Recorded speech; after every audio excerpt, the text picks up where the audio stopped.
The Audi Q5, Audi's bestseller, is a massive deal in the US. Over 1.6 million first-generation Q5s hit the road, and more than a million second-generation models are out there right now. For Audi, the midsize SUV is big business that they cannot afford to lose to the X3 and GLC. Same goes for Volvo. The XC60 is its bread and butter in the US and competes in the very popular compact luxury segment. It's practically impossible to find the exterior style inoffensive, plus who doesn't love an elegant Swedish-style interior, especially in this 2026 model year. So, if you want to know which one is a better choice, in this video we'll compare their designs inside and out, pricing and how they drive. So, without any further ado, let's get into it. Up front, the 2026 Q5 refines the design of the current model with a redesigned grille that's slightly smaller than the previous generation, flanked by two large air inlets and new headlights that are slimmer and less angular, rounding out a really handsome front end. From the side, there are no sharp lines compared to the previous generation, with subtle sculpting through the door panels and a black piece of trim towards the base of the doors that disguises some of the visual mass of the profile. As for wheels, it comes standard with 18 inches, with 19s and 20s optional, while the SQ5 starts with 20s and offers 21s with performance tires. Out back, it's been completely redesigned, featuring a massive light bar that spans the entire width of the tailgate, connecting new slimmer taillights made up of 266 different OLED elements. The bumper also saw an update with real exhausts instead of the fake ones of the old model. As for Volvo, the 2026 XC60 is a mild reworking since the exterior saw the least amount of change. The front fascia is pretty much identical to last year's model with the same iconic Thor's Hammer LED headlights. The grille, however, is where the changes have been made, with a sleek crosshatch design reflecting the recent updates made to the bigger XC90. From the side, two massive creases at the bottom of the doors enhance its muscular proportions, while the side windows are framed with either shiny chrome or gloss black accents, which complement the car's overall look. Around back, Volvo's signature LED taillights extend vertically along the rear pillars with a new darker look. The tailgate is handsomely sculpted and integrates a spoiler for added sportiness, while the rest remains unchanged. Size-wise, it's identical in length and height to the Q5, but it looks more imposing thanks to its 3 inches wider stance. Overall, while the XC60 always looked good and continues to be a timeless design, the new Q5 is definitely giving it a run for its money. Jumping inside, instead of the old Q5's attractive but somewhat basic design, this generation is completely new. There is a layer of luxurious materials that extends from one door across the dash and to the other door to provide the cabin with a sense of coziness. Then, there is the digital stage, which supports an 11.9-inch version of Audi's digital cockpit and a 14.5-inch touchscreen. A third 10.9-inch passenger display provides entertainment that lets the passenger input navigation or watch YouTube videos, for example. The new screens are a big change from the 2024 model, so they had to redesign the dashboard. The vents are now slimmer, but the worst change is that the physical climate controls are now integrated into the screen, which is a massive downgrade from the previous generation. In addition, the steering wheel's buttons are now capacitive. Jumping into Volvo, however, its Swedish heritage is reflected in its stylish, welcoming interiors, and while the overall design hasn't seen an overhaul with the steering wheel, gauges, and gear shifter being the same as in other cars, the rest has been revised. The dashboard has a cool 3-layer design that wraps around into the doors, making the whole cabin feel warm even though it's very minimalistic. There are new interior trim options, and the standout is definitely the navy herringbone design you see here. This subtle yet stylish pattern feels like a tailored suit. What's even cooler, the seat material is made from recycled polyethylene, which is hard to believe considering the plushness of the surfaces. Nothing dates a car faster than its infotainment system, and the XC60's 9-inch display was starting to give off yesteryear vibes.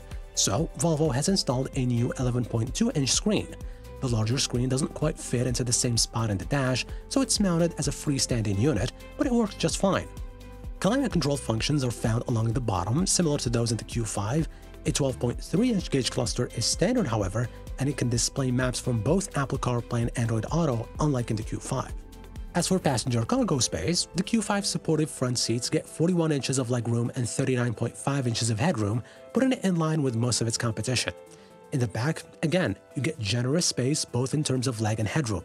The comfy reclining rear seats, heated and higher trims, makes the most of this stretched out space, which makes the Q5 a genuinely comfortable ride for 4 adults. As for cargo space, the new Q5 has grown slightly, small one 27.5 cubic feet with all the seats up. hold the 40-20-40 second row, and that number more than doubles to 58 cubes. As for the XC60, the driver can enjoy a comfortable multi-adjustable seat in Volvo's Real Textile. The interior dimensions remain unchanged, so it still offers competitive interior space.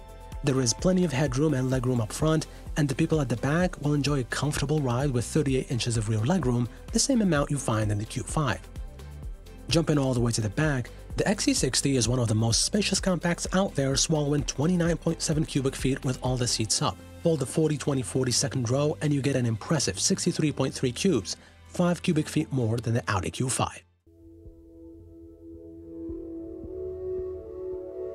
When it comes to pricing, the 2026 Q5 Premium starts at $52,000 and stretches all the way to $60,000. But the trim level to get is the Premium Plus, which combines a good mix of equipment.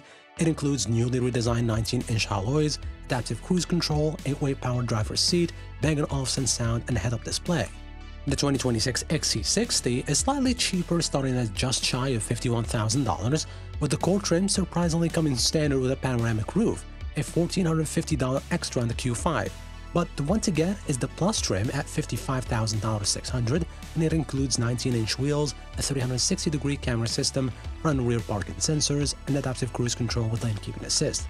The fully loaded Black Edition costs $62,100. When it comes to driving and handling, all Q5 models are powered by a turbocharged 4-cylinder powertrain, but the new generation model comes only one way, with a 268 horsepower Turbo 4, all-wheel drive, and a 7-speed automatic. The increase in power is immediately evident. It feels peppier and more responsive than the previous model.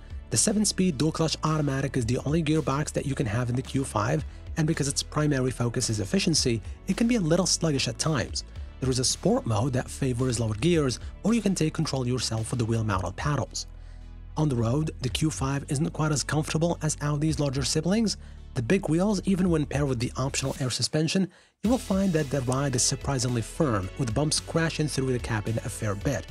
The stiffer suspension setup, however, does mean that there is less roll through corners than you might expect. Worst of all, however, is the road noise, which even on 20-inch alloys was pretty high, especially on rougher roads. The 21-inch wheels are bound to be worse, which means you really should avoid them. As for the XC60, Volvo offers two different powertrains, B5 mild hybrid and T8 plug-in hybrid, all mated to an 8-speed automatic transmission. Under the hood of the base B5 XC60 is a turbocharged 2-liter 4-cylinder engine and a 48-volt hybrid system making 247 horsepower. The plug-in hybrid T8 powertrain borrows the B5's engine and pairs it with a set of electric motors for a total of 455 horsepower. On the road, the XC60 isn't quite as composed as Volvo's other 60 and 90 series offerings. Its bigger optional wheels can significantly degrade ride quality, just like the Q5, especially in areas with bad pavement, and its base suspension gets unsettled on uneven roads. The takeaways from this should be, other Volvos are better to drive, stick to smaller wheels, and most competitors handle better. But compared to the new Q5 and the aging platform underpinning this XC60 starts to show its weaknesses.